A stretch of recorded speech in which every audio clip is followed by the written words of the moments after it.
Skylin.com restaurant management system সফটওয়্যারে আপনাকে স্বাগতম।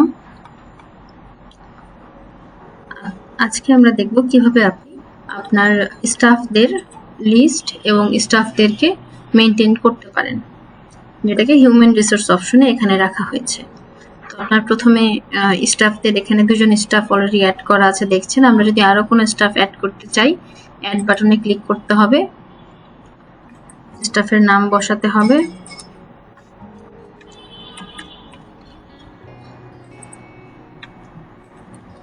মোবাইল নাম্বার বসাতে হবে। আমি জাস্ট এখানে 3টা ডিজিট চেঞ্জ করে দিচ্ছি। ডেজিগনেশন বসাতে হবে,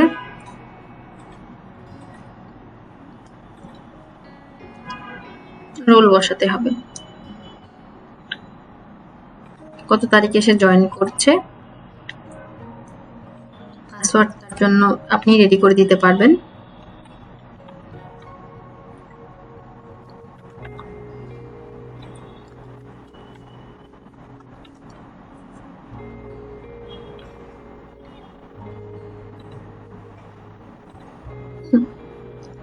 এরপরে এখানে ইমেল অ্যাড্রেস বসাতে হবে অ্যাকচুয়ালি।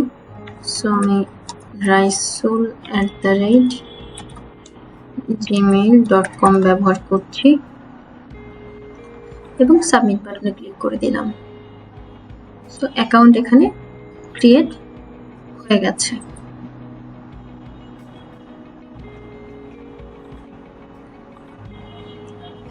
এখন আরেকটা জিনিস, যেটা এখানে আমরা যখন অ্যাড স্টাফ করছি আমাদের এখানে রোল সিলেক্ট করতে বলছে। এখানে 3টা রোল ক্রিয়েট করেছি আমি, ম্যানেজার, ওয়েটার এবং ক্লিনার। রোল আপনি কিভাবে ক্রিয়েট করবেন? এখন যদি আপনার শেফের প্রয়োজন হয়, একজন শেফকে আপনি এখানে রিক্রুট করেন, সেক্ষেত্রে আপনার ইউজার রোল অপশনে যাবেন, রোল লিস্টে ক্লিক করবেন। এখানে আপনি রোল লিস্ট দেখতে পাচ্ছেন, ক্লিনার, ম্যানেজার এবং ওয়েটার আছে। এখানে কোনো শেফের জন্য কোনো অপশন এখানে নেই। সো আমরা অ্যাড রোলে শেফ নামে একটা রোল অ্যাড করব। অ্যাড করেছি। এখন শেফের অ্যাকচুয়ালি এই সিস্টেমের মধ্যে কিসের পারমিশন আপনি দিতে চান। শেফের পারমিশন থাকবে কিচেন টেবিল বোর্ডে, স্টকে কি কি প্রোডাক্ট আছে বা কি কি নেই সেই জায়গায়।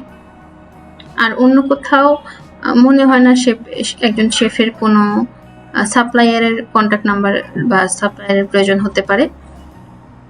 এছাড়া আদার্স আর কোনো ডিটেলসের মনে হয় না শেফের দেখার প্রয়োজন আছে। কোন টেবিলে বুকিং আছে, হ্যাঁ, এটাও দেখতে পারে সে। তো এই ইনফরমেশনগুলো ছাড়া আদার্স কোনো ইনফরমেশন শেফের দেখার আসলে প্রয়োজন নেই। তবে আপনি যদি মনে করেন আপনি অন্যান্য অপশন তার জন্য অ্যাভেলেবেল রাখবেন, সেক্ষেত্রে আপনি সেটাও করতে পারেন। অর্থাৎ এই রোল ক্রিয়েটিংটা এবং রোল কোন কোন অপশনগুলো আপনার এই সফটওয়্যারের মধ্যে থেকে দেখতে পাবে সেটা সম্পূর্ণ আপনি নিয়ন্ত্রণ করতে পারবেন, যে কাকে কাকে আপনি আপনার এই সিস্টেমের অ্যাক্সেস কতটুকু ঠিক আপনি দিবেন। এই সাবমিট বাটনে ক্লিক করলে আমাদের শেফের জন্য রোল ক্রিয়েট হয়ে গিয়েছে।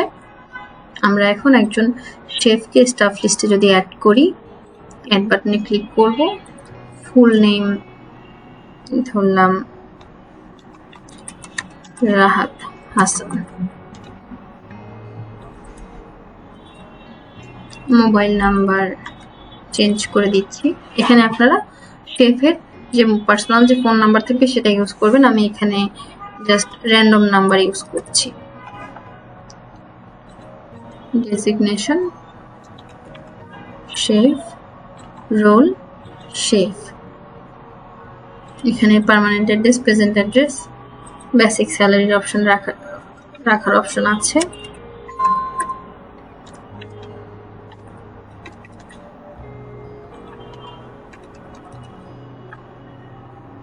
অবশ্যই অ্যাক্টিভ, জয়নিং ডেট বসাতে হবে এবং পাসওয়ার্ড সেট করতে হবে। সো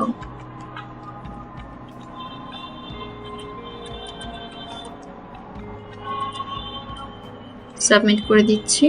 ইমেল অ্যাড্রেস বসাতে হবে,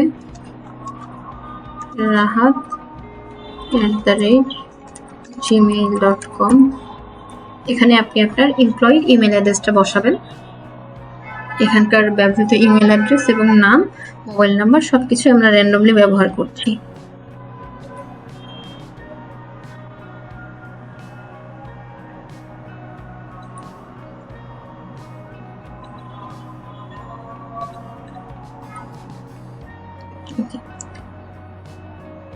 এখন যদি আমি আমার অ্যাকাউন্ট থেকে লগ আউট করে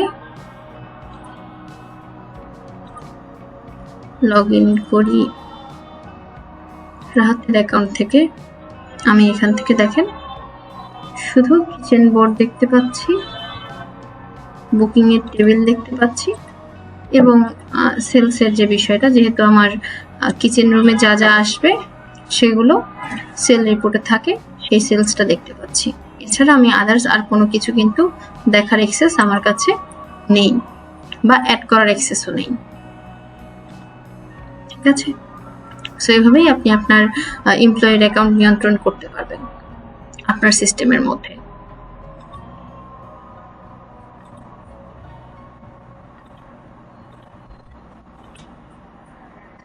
পুনরায় আমি আমার মেইন সুপার অ্যাডমিন অ্যাকাউন্টে ফেরত যাচ্ছি।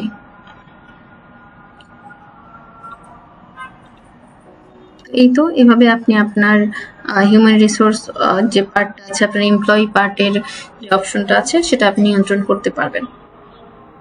আশা করছি বুঝতে পেরেছেন। তারপরেও কোনো প্রবলেম থাকলে যে কোনো সময় আমাদের সাথে যোগাযোগ করতে পারেন। ধন্যবাদ।